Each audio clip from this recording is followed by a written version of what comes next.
Hello, friends, Earth citizens, and fellow fringe dwellers. Thank you for tuning in again. This is the fourth episode of my series Cosmic Coexistence, and if you've been following me this far, then you know my story pretty well, how it started. I don't need to describe all the details, but I might recap a little bit.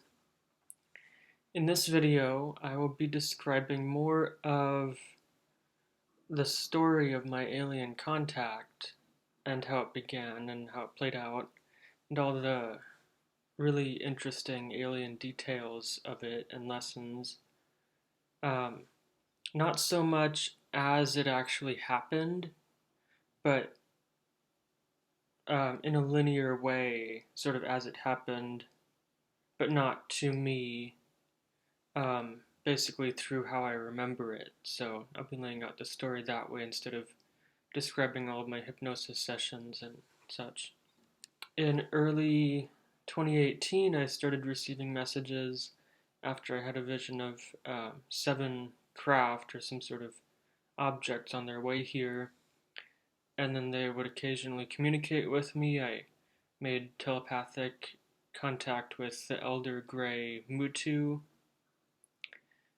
um, and then Cartana, who's a large mantis being about 8 feet tall, and then after that, I sensed that I had some contact with some telepathic contact with humanoid ET types on that same ship, as well as reptilian. And so that was going on throughout 2018. At times, I was actually questioning whether it was real, and then I kept getting more and more signs and confirmation that it was real. And then I met them when I went to Mount Adams with the UFOI team at the time, UFO investigation team, and we had our weekend outing there. Most of it took place near Takhlakh Lake, and I don't need to describe all of what I've described in the previous three videos, but I will be describing how it really got started and step by step how it progressed with the other beings and the other beings who were in contact with me, and who I came to know.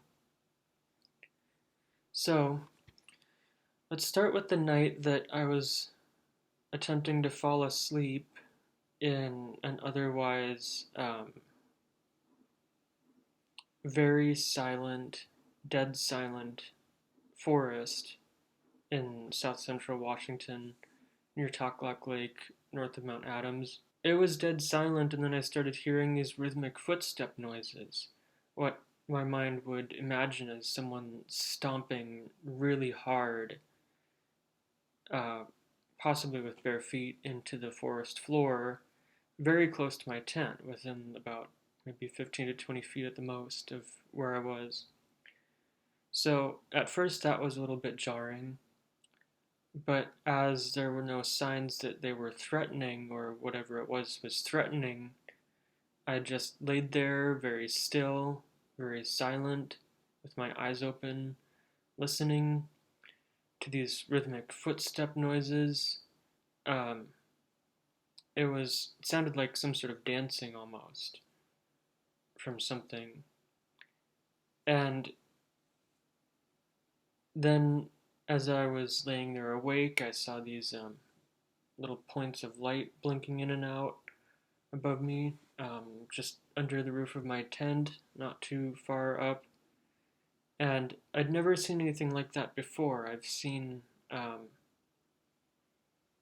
occasionally like a little point of either gold or blue light just blink in and out in my peripheral vision, and I have come to understand that as spirit guides and angels, perhaps, and other such spiritual beings that may be present around me at times. But I'd never seen the rainbow, basically glittery lights above me. So after that, I seemed to fall asleep, but a lot more happened than just sleep. And so, in the hypnosis memories that Mary Kennedy, the hypnotist I'd worked with after these events,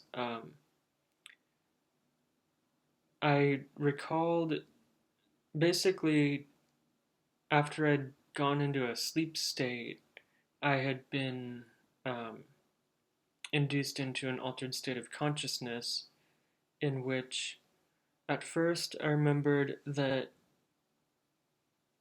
at least at the time when I had these hypnosis sessions, that it was my astral body that had been guided and helped to lift up out of my body.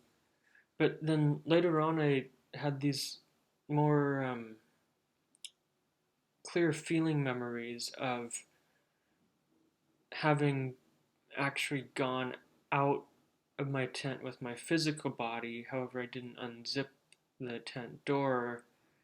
But however it was, astral or physical, I had been able to basically lift up and phase through the walls of the tent I was sleeping in. And then, of course, it was dark, but a fairly well moonlit night. And in the hypnosis memories, I had seen this, like, probably around also 8 feet tall Sasquatch being um, standing near my tent, and apparently it had been the one making the rhythmic footstep noises. I don't remember all of the conversation clearly, but what I had recalled from the hypnosis memories was that it had given me the message that it would stand guard um, over my body, which is why I had originally been led to believe and felt that my contact was astral at first. However, there were also some physical parts of it. So it's odd that it's hard to tell the difference between these astral and physical experiences. And so I saw this tall, very dark, black haired Sasquatch being. I call him Mr. Black. And he was definitely a sentinel, not a perpetrator of any sort, more of a sentinel and guide and helper of through that experience. So I had phased through the tent, and after confirmation that I'd be safe and kind of guided, somehow I don't remember actually walking with my feet, but more like floating to some degree um, toward the road by the campsite. And this one area of the road was a little bit more cleared out, just a little bit. And it had just a little bit of an area where there would have been an opening in the forest and you could see the sky a little bit better. And so I'd been guided in that altered state of consciousness to just go toward the road. And in my hypnosis memories, I gained a clear recall of having been standing on one point on the road and looking up at this large black triangle ship, or what seemed large to me at the time. And what I don't remember is how I got in there, but what I do remember is one moment being on the ground, and then the next moment just being up inside of it.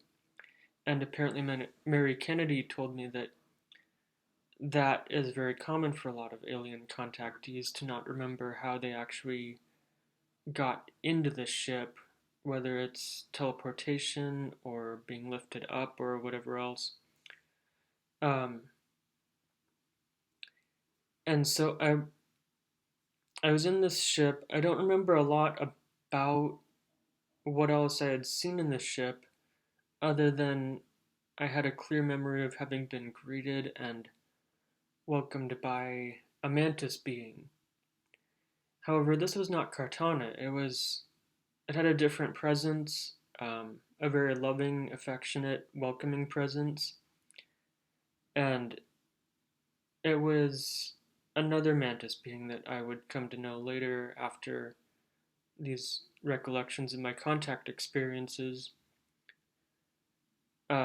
His name is Dirian, and Dirian the mantis being. He's the male mantis being, kind of a maybe up to 7 feet tall, slightly smaller mantis that I'd come to know and very friendly.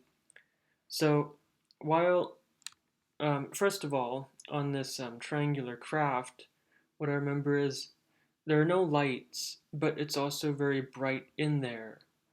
So it's not like they have light bulbs, it's like either some sort of diffused lighting from this, like near the ceiling, or I also got the sense that the walls themselves just emit a very subtle but also bright and comfortable light, almost with a golden hue. Um, Very different. I don't think I've been in another light atmosphere like that on Earth. And so while I was on this triangle ship, it really wasn't very long. It was like up to a 1 to 2 minute ride. They're very fast, and so it took me off planet. Basically, zipped off out of Earth's atmosphere and toward what I call the sphere ship. In my memories from within the triangle, there are these walls of. It looks bigger on the inside than it does on the outside, and the walls don't really have instruments or windows, but basically whatever tool and whatever else you need while you're on it, you can kind of just uh, remove from the wall, and it presents itself to you because the ship itself is conscious. It's a consciousness technology ship. So while I was on that triangle craft, I was not only able to see in there, but connect with the ship itself to the degree that I can look outside of it, and it gives me a perspective of the environment outside of it and where we are going. So that's how I have this memory of also traveling through space and approaching the sphere ship, and it is kind of like a small moon, very perfectly spherical, at least as far as I can tell. What I remember is almost like a white colored ship, but I also have some reason to believe that it's actually more of a black or almost black colored sphere, and I will describe that later too, exactly why that is. So, what I remember is, at least from feeling more than seeing in my memories, is entering some sort of port on the bottom part of the sphere, the southern hemisphere area of the sphere, whatever it is. And then after we entered, we were in this large hangar room, kind of like an airplane hangar. Um, I remember getting off the black triangle, again, not remembering how exactly the process goes, but just being down on the floor outside of it. And there may have been some other ships around me, but what's important is that I got off, and then there was Durian, and we greeted Kartana, Mutu, and another Gray, who I will mention later. His name is Aruk. And so we met these Greys and Mantis beings, and then we um, kind of all traveled as a group, a little bit off to my left at the time. Um, there's like an elevated platform on one side of the hangar, and we went up a ramp to the left. And then out at the top of the ramp, basically, there's a tall, well, cylindrical tube, basically, that has an opening on it, sort of like an oval-shaped opening. And this tube has some sort of greenish, bluish, gaseous energy or some sort of gas constantly flowing through it. And so that's like an elevator, actually, that I remember getting into, but not so much what it's like inside, but just that we use that to go up and down through the floors of the ship.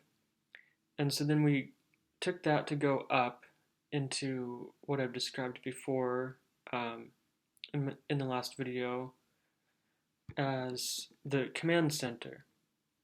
Very similar looking in some ways to the command center on the Death Star in the Star Wars movies. However, it's not the same. A little more bare, a little more plain, but also a little bit less black. Slightly more like navy bluish colors and such, especially on the floor. And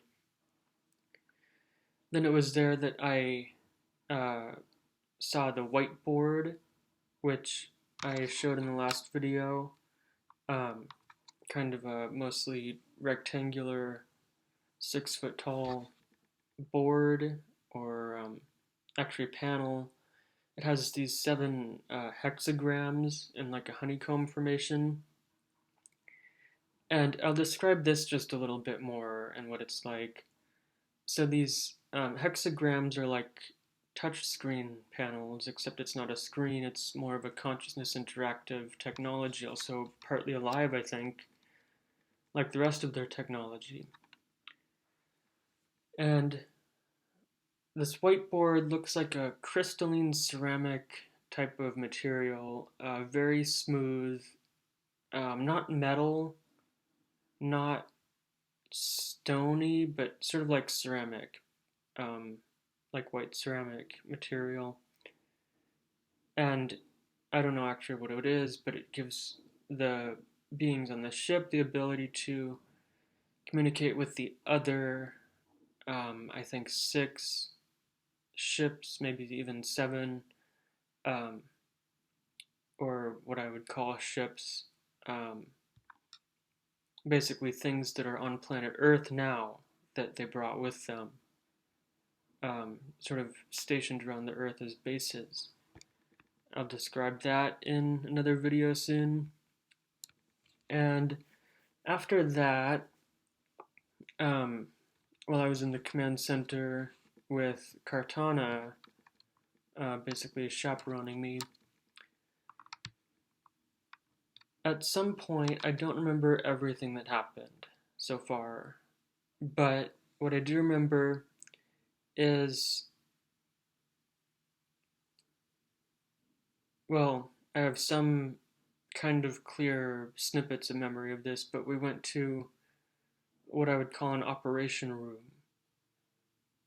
Smaller than the command center, but also kind of a circular round room in which things are, of course, also very sterile, very smooth, but also well illuminated with no distinctive light sources. And I don't remember so much about what happened to me or what they may have been doing with me on possibly a table or such in that room, but I do remember seeing Michael W. Hall. I remember him specifically, that he was there, and not that he was just completely horizontal, flat in this memory, but that this, the metallic surgical bed they would have used was sort of bent into like a reclining chair shape, which he was reclined in. And I believe that it was in that room, in that moment, that whoever these beings are, probably the Greys and Mantises, um, which I think we both had contact with previously in our lives, they actually injected Michael W. Hall with nanites, and some of what they may have done may have had residual effects on me energetically and physically, which I can describe in another video. This video is already getting kind of long, but I wanted to start to lay out the story as it happened in total. And um, this is very real. I cannot ever go back from this, and I cannot um, ever be convinced at this point that these things did not happen to me, because I know for an irrefutable fact that they did, and that this is for a reason. I'm not afraid of this. I will say that. I'm not afraid of what happened to me. I remember a lot of it and what it felt like. For the most part, it felt like a very neutral, sometimes even positive experience where I was welcomed and greeted, and the beings I was with was actually, um, they were very welcoming to me. Also, that I had known them possibly before, and that it was very familiar, and that I had agreed to do what we were doing, um, whatever that is, and I'm sure it's not over. There's a lot more. There are things from the hypnosis sessions that I recalled that are something along the lines of prophecies that they have told me, that, especially about one specific event that I'll probably devote a whole video to, called the solar waves, and what that will mean for all of us and what it could look like and do. Um, that's just the first night now.